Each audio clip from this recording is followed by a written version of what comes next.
Okie dokie, artichoke. Let's get this show on the road. Ladies and gentlemen, it's that time again.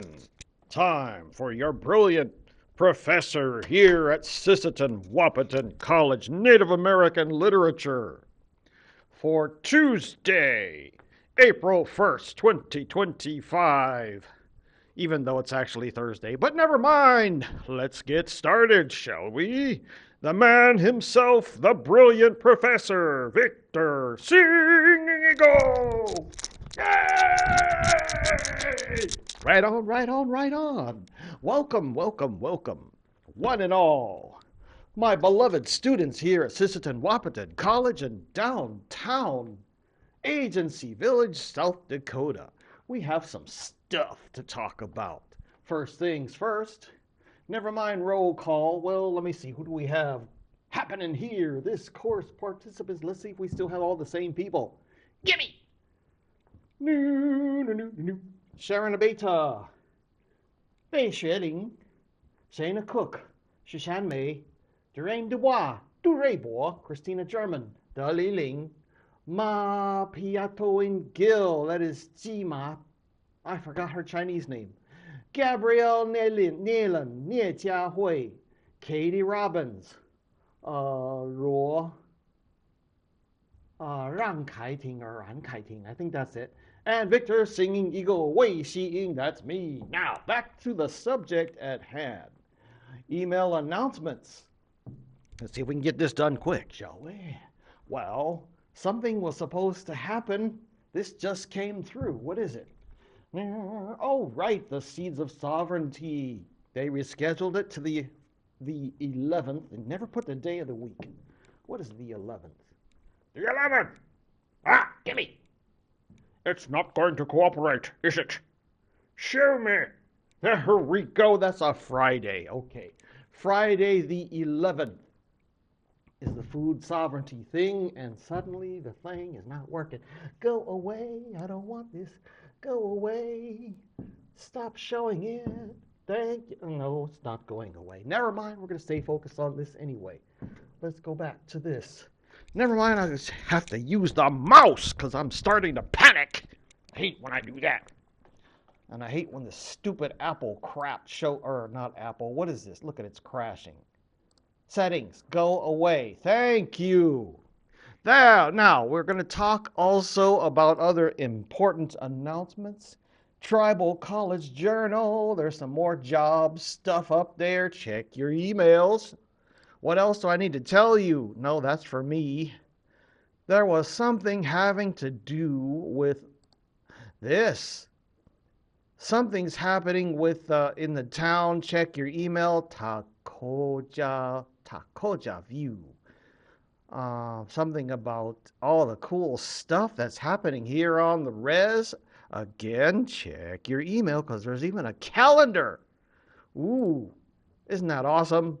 What else do we got? Call for stories. We talked about this before, but just a reminder, the Tribal College Journal is looking for stories about advocacy. If I remember right, the deadline is April 11th. Again, another Friday. So if you have some ideas or you're actually a writer yourself who wants to write nonfiction, or maybe they might even take fiction, but stuff about TCUs and advocacy, and all of you are in a good position to contribute. And again, what I told you way back a while ago, that looks mighty awesome on a resume, doesn't it? All right, now, I've already wasted too much time. Let's see what, oh, right, I see on here, item 2C. Only one person submitted a midterm exam. Zamaban! Zamaban! That means, oh my God, what am I going to do? It means I'm panicking. I'm starting to worry about you guys. If you have not done your midterm, jump on it quick because Pop Quiz C is already up there as well.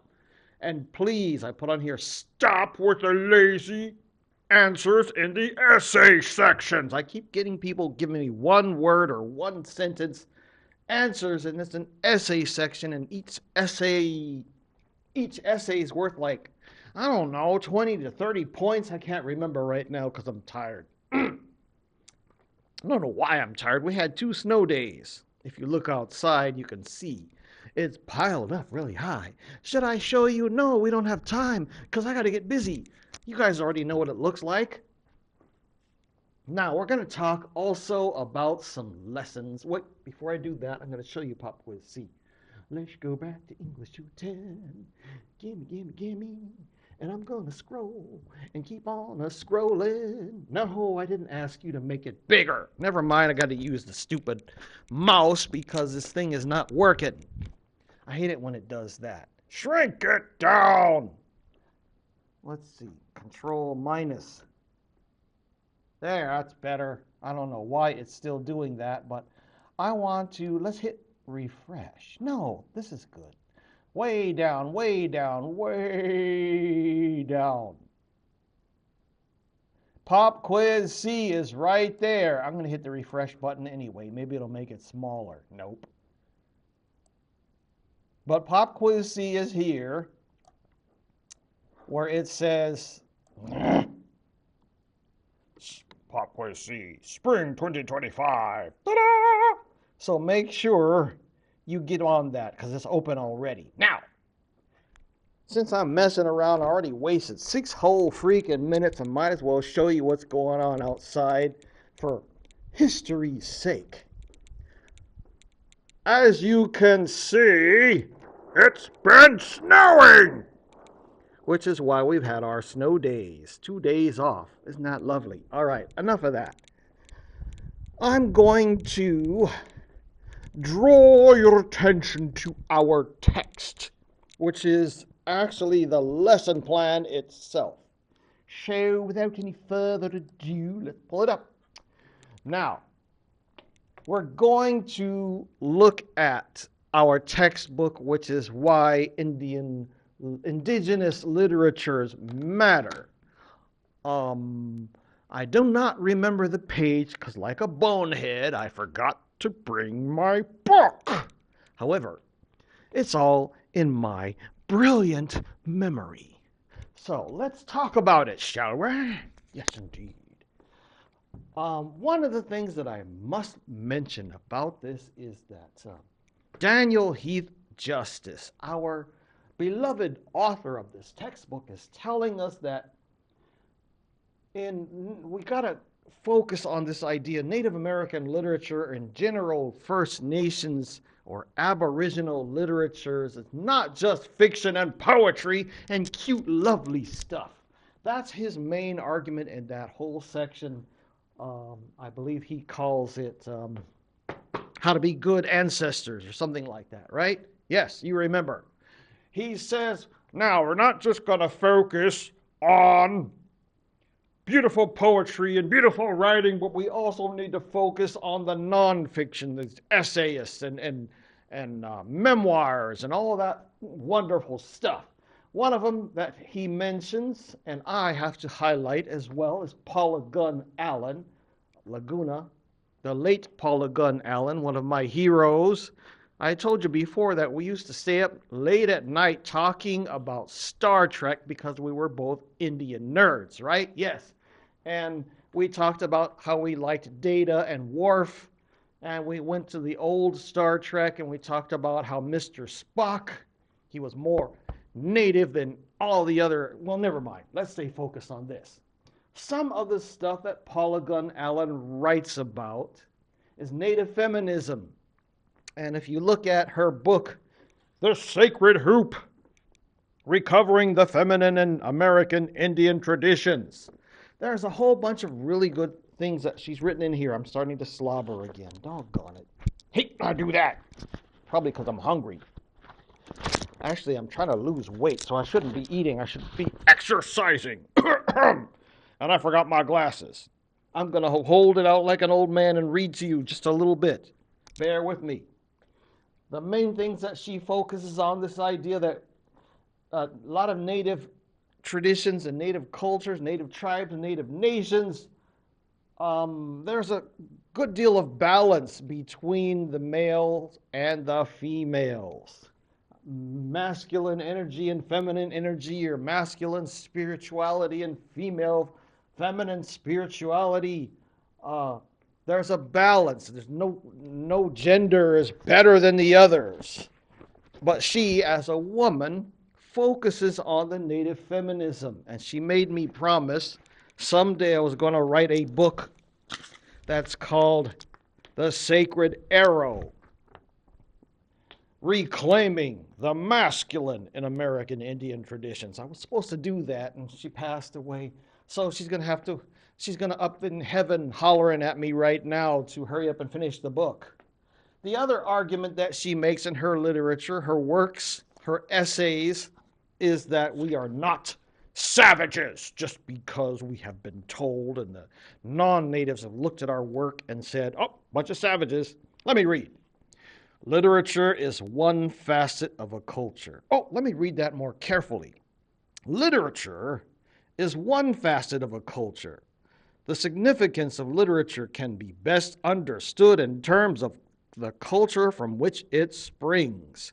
And the purpose of literature is clear only when the reader understands and accepts the assumptions on which the literature is based. I better read carefully so you can understand what she's coming from, where she's coming from. A person who was raised in a given culture has no problem seeing the relevance, the level of complexity, or the symbolic significance of that culture's literature. Bam! I'm going to stop it right there. Why? Because as you know, I chat often with Chinese people. And there's this weird cartoon that came out that became supposedly #1 box office hit in China. It's called Nejia, and it's that weird-looking picture I showed you several lectures ago with that weird-looking boy with a goofy-looking teeth. And it's a big hit, and everybody understands it. But those of us here in the States and in Canada, we're looking at like, how come this is such a big thing? It's not that good. Well, you don't understand Chinese culture and history in these ancient texts. Okay, I gotcha. That's what Professor Paula Gunn Allen is saying about native literature. There's a great deal of ignorance in the world when it comes to native literature and native cultures, just like boneheaded Americans we are, and North Americans in general, we're kind of the culture of China and the Far East is alien to us. So we often don't understand what we're looking at. Let's keep going. We are all from early childhood familiar with the assumptions that underlie our own culture and its literature and art. Intelligent analysis becomes a matter of identifying smaller assumptions peculiar to the locale, idiom, and psyche of the writer. The study of non-Western literature poses a problem for Western readers who, let me read that more carefully. The study of non-Western literature poses a problem for Western readers who naturally tend to see alien literature in terms that are familiar to them, however irrelevant those terms may be to the literature under consideration. I just explained that already, but let's keep going. Because of this, students of traditional American Indian literatures have applied the terms primitive, savage, childlike, pagan to these literatures, perceiving only the most superficial aspects of American literary traditions. Western scholars have labeled the whole body of these literatures folklore. Never mind. Anyway, if you're interested, have a look at this book sometime. This is Paula Gunn Allen, the late Professor Paula Gunn Allen. The Sacred Hoop, Recovering the Feminine in American Indian Traditions. So that's that. I'm going to stop it there, and I'm going to mosey on over to Vine Deloria Jr. How are we doing on time? I better move over here and have a look. I bet you I already spoke for 18 minutes, didn't I? 14 minutes and 46 seconds. I'm going to stop it here, and I'm going to continue at part 2. Thank you so much. Talk to you later.